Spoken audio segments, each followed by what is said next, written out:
In today's video tutorial, we will break down the process of creating a sports-style scene in the ESPN aesthetic. Due to the large amount of information to cover, this lesson will be divided into two parts. This scene was inspired by a project from Tendril, one of the world's most famous motion design studios based in Toronto.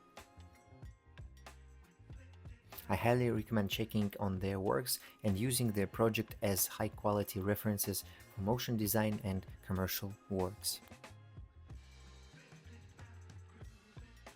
We will start the creation process using Houdini as our primary editor this time.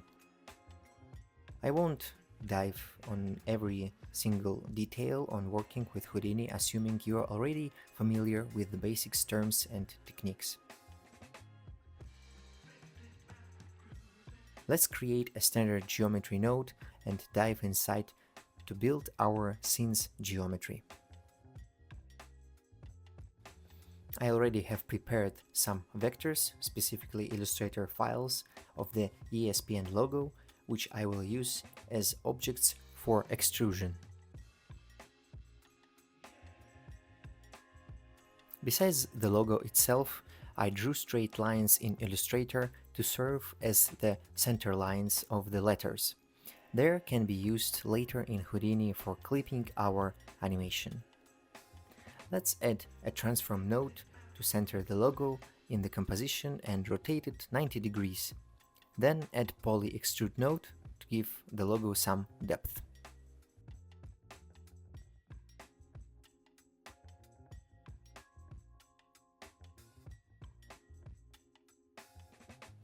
After adding the main logo, let's bring in our curves, which will act as a mask for the animation. As you can see, the lines don't import perfectly. The editor doesn't know if they are closed or open, so it closes them by default. To work with them as an open contours, let's add the ends node and change the close parameter to open.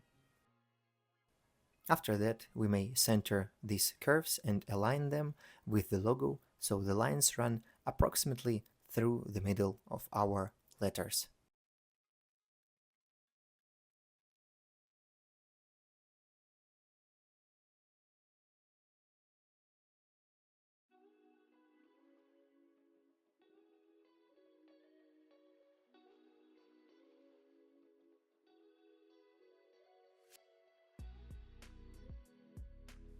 Now let's convert our polygons into VDB.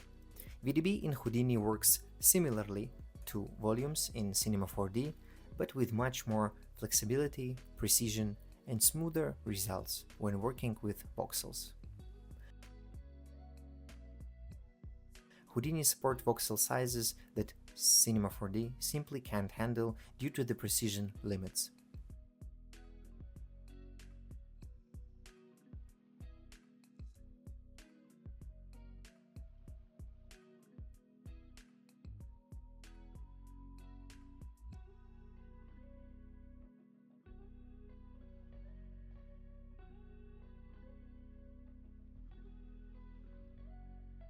Let's add a polywire node to our curves to give them thickness and convert them into a mesh.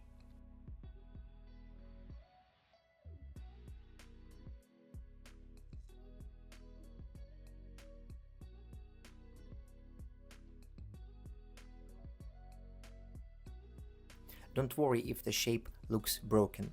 These are just being used as a primary mask for the logo.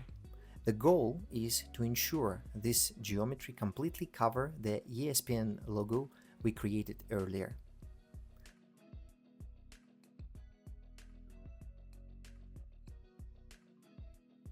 Convert the curves to VDB as well.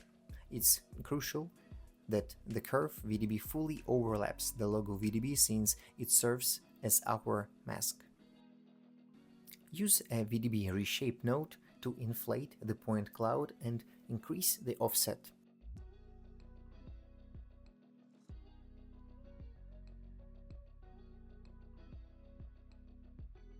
Then use VDB Smooth or VDB SDF Smooth for smoother contours.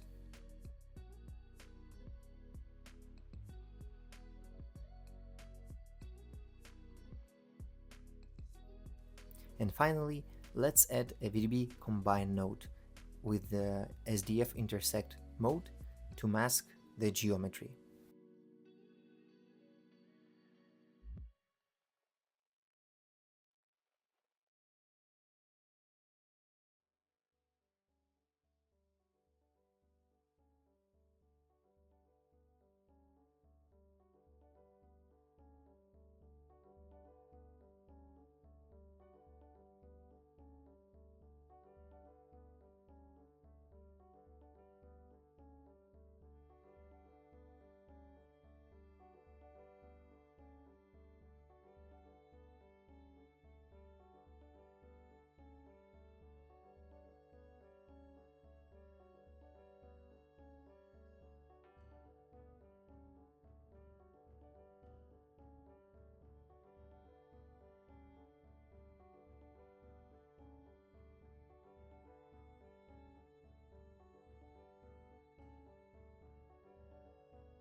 If the curves are a bit higher than needed, like in my case, lower them to the middle of the extrusion for a cleaner intersection.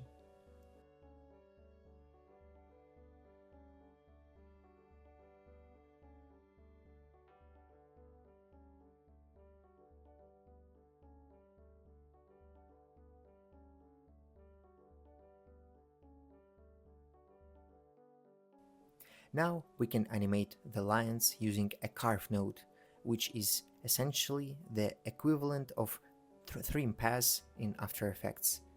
It's really handy way for animating the lines in Houdini.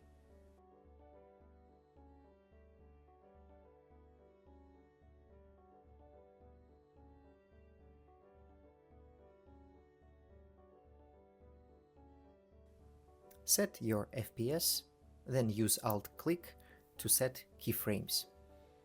For example, from frame 0 to 200 to create the reveal animation of our logo.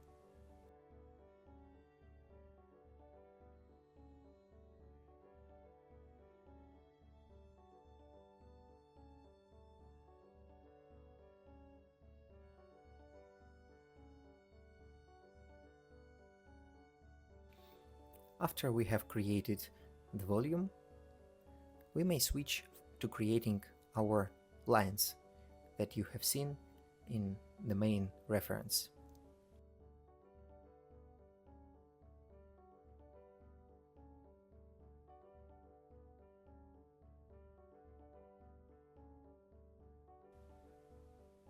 The original scene consists of many lines that bend to reveal the shape of the letters.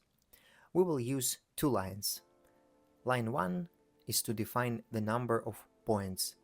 Set, for example, the length of 3 and 100 points for the higher density. And the line 2 to define the distribution.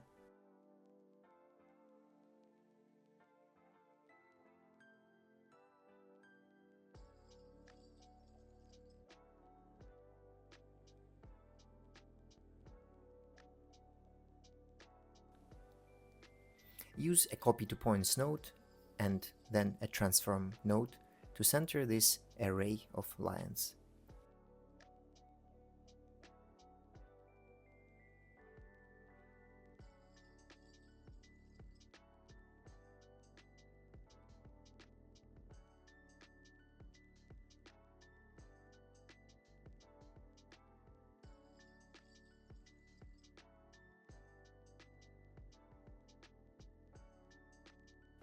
While simple tasks in Houdini might take a few more steps than a single click in Cinema 4D Cloner, Houdini offers far more control over every attribute and slider.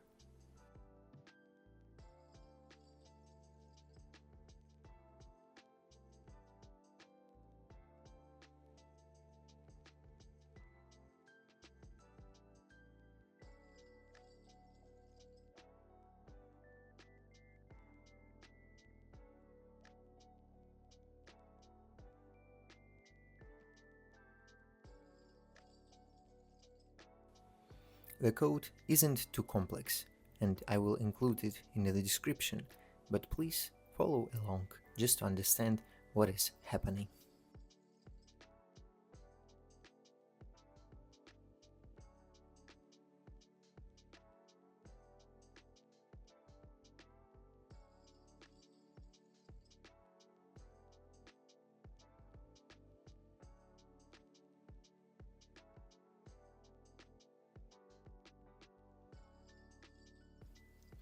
We defined a distance variable using volumesample, create a softness parameter via channel float, and set up a mask using a smooth function.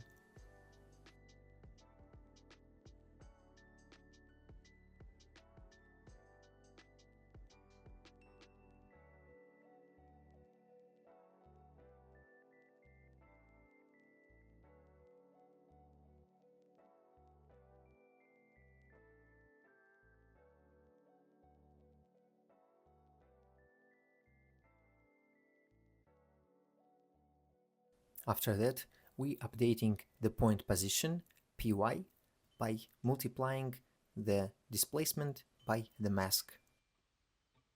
And also we create a mask logo attribute to use it later on the shading phase.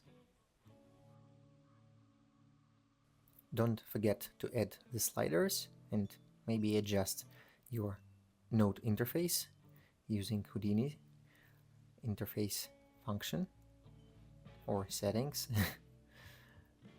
and adjust and play with the sliders in both directions to understand how you want to use your logo. Maybe you want to extrude it upwards, maybe downwards, so feel free to experiment. That's the art phase.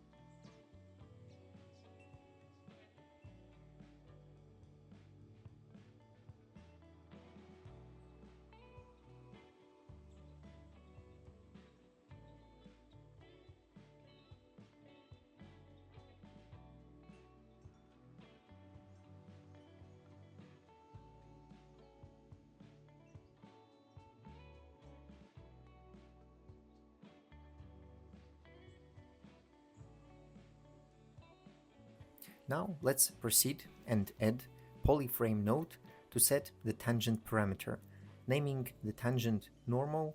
This is vital for the upcoming sweep operation.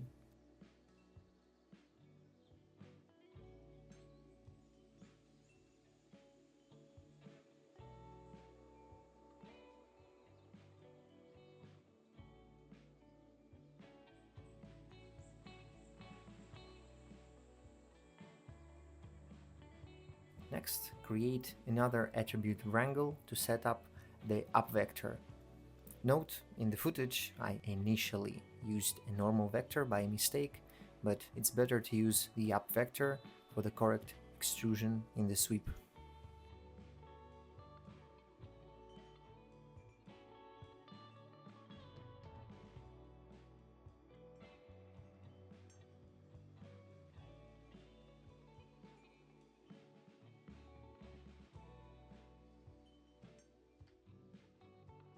And finally, let's use a sweep node to turn the lines into ribbons.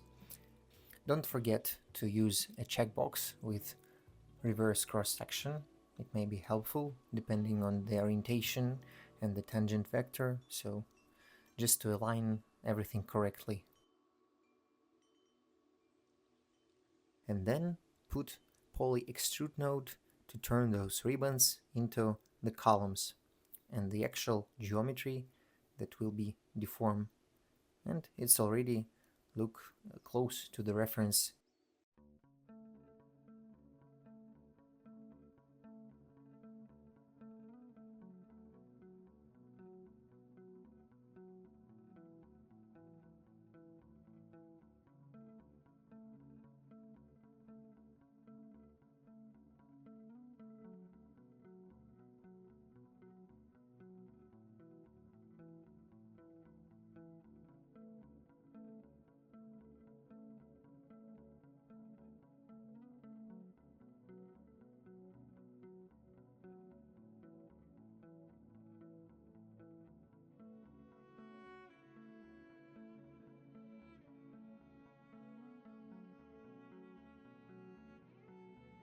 In poly extrude node, we will use not the common distance slider, but use a transform space to global to ensure they extrude strictly along the world axis.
Now let's proceed with smoothing our geometry. There are several ways to smooth it, and one of it is to use the simplest smooth node, but in my case it didn't work really well. The result wasn't too, it was too smooth, and I wanted to keep the angle of the logo and readability of the letters, so I decided to not use the smooth node, but choose a resample node combined with subdivision surface at the render level.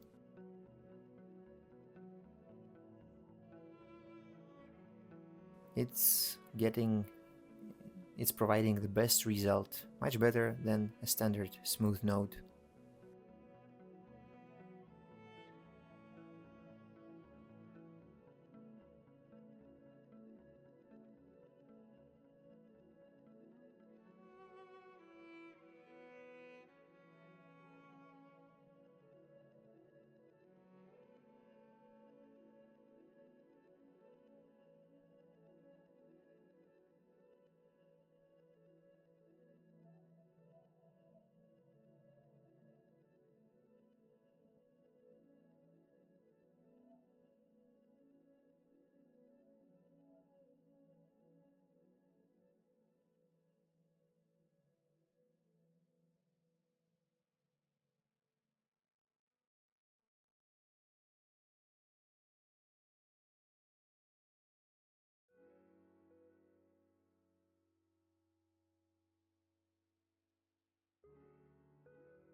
And after all we have done, we have achieved something that looks pretty close to our reference.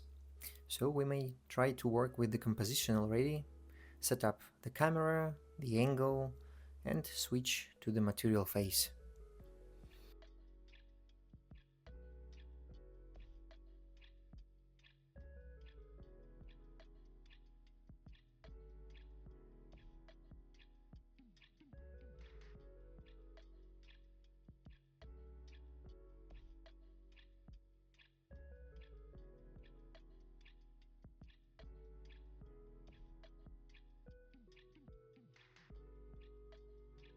In the material builder, use a point attribute node to pull in the mask logo attribute we have created earlier. This allows us to use a mask for the material. So the attribute on the points will drive the material.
I also added a round corners node to the bump slot for extra details on the edges. For the lighting, I used a custom texture within the light source instead of just an HDRI to get a more interesting light pattern.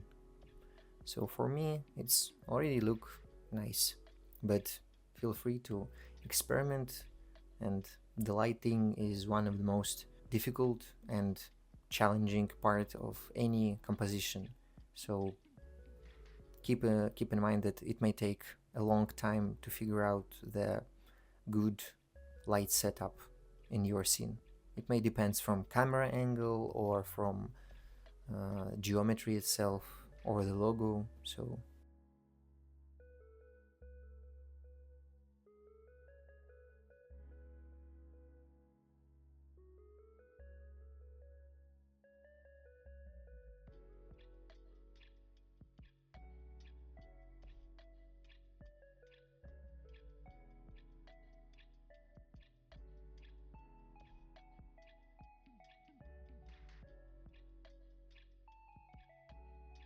that concludes the first part of this tutorial. In the next lesson, we will dive into additional elements and more Houdini workflows.